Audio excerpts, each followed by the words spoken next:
El otro componente de la válvula es el actuador.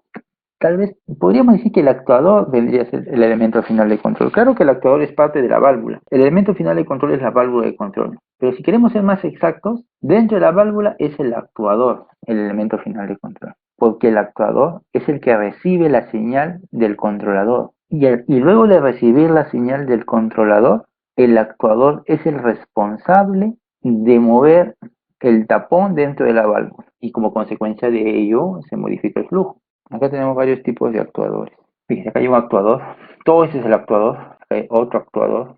Todo este es el actuador. Hay otro actuador. Todo esto. Y acá también tengo otro tipo de actuador. Los actuadores pueden ser de varios tipos. Por ejemplo, pueden ser neumáticos. Este es un actuador neumático. Opera en función a una corriente, a una línea de aire comprimido. El actuador, hemos dicho, recibe la señal del controlador. Y según esa señal, él va a mover el tapón. Y para mover el tapón, este vástago tiene que desplazarse. ¿Y cómo origino que eso se desplace hacia arriba o hacia abajo, según un porcentaje preestablecido? Pues haciendo que un componente que se encuentra en este cabezal se desplace. ¿Y cómo hago que ese componente que está en este cabezal se desplace? Inyectando aire o aumentando o reduciendo la presión dentro de este cabezal. Es por eso que tiene esta forma, porque aquí se aumenta o se reduce la presión de aire. ¿Y de dónde sale ese aire? De un sistema que le suministra aire comprimido. Entonces, si el controlador le dice que hay que abrir más la válvula, eso se traduce en aumentemos más la presión. Y al aumentar más la presión, esto se va a desplazar más hacia abajo. Otro tipo de actuador es el actuador tipo pistón, que es este que está acá.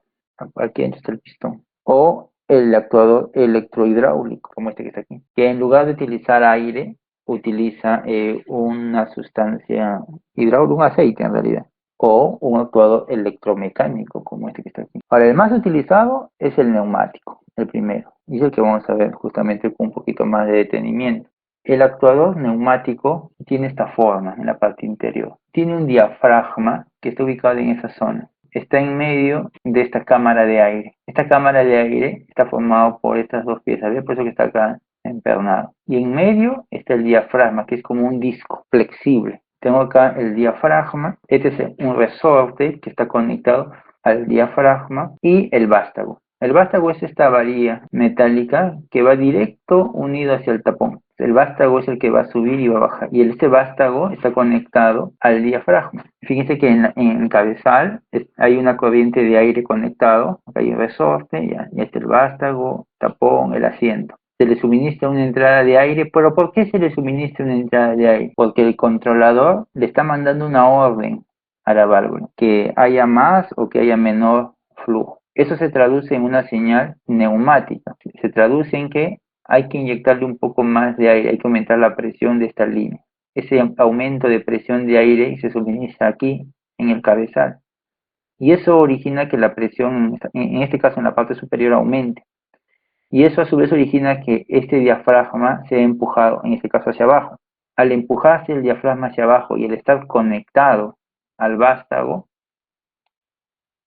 va a empujar al tapón. Si la orden es contraria, es decir, ahora sabe que hay que abrir, entonces ¿qué se hace? Se reduce la presión. Si se reduce la presión, el resorte que está conectado en la base, al bajar la presión, el resorte empieza a empujarlo en dirección contraria. Y con ello empuja el vástago hacia arriba y con eso saca el tapón del asiento y se permite el paso del fluido. Y es así básicamente como opera un actuador neumático. Ojo que aquí puede haber dos tipos de configuración. Se puede tener actuadores neumáticos que sean de acción directa y actuadores neumáticos que sean de acción inversa. Un actuador de acción directa es justamente el que acaban de ver aquí. Se le dice así porque cuando aumenta la presión de la señal neumática, el resultado va a ser que el vástago va a ir hacia abajo, o sea, el vástago va a ser empujado. Ojo, no tiene nada que ver con que se abre o se cierra, simplemente el vástago es empujado. Con el ingreso del aire, o sea, con el aumento de la presión, el vástago es empujado, es desplazado hacia abajo. Es decir, el aumento de la presión va en contra de la posición del resorte. Con la entrada del aire, este diafragma empuja el vástago. Esa es la acción directa. Y hay también de acción inversa, que es este. Ahora aquí el aire está entrando en la cámara inferior. Cuando el aire entra en la cámara inferior, ¿qué va a hacer? Que el diafragma sea empujado hacia arriba y por lo tanto el vástago se desplaza hacia arriba. Entonces tiene la dirección contraria a esta. Aquí el aire entra y el vástago es empujado. Aquí el aire entra y el vástago más bien es retirado, llevado hacia arriba. ¿Cuándo usar uno y cuándo usar otro? Ya eso va a depender del diseño y de las características del proceso, ¿no? Simplemente son las dos alternativas que existen.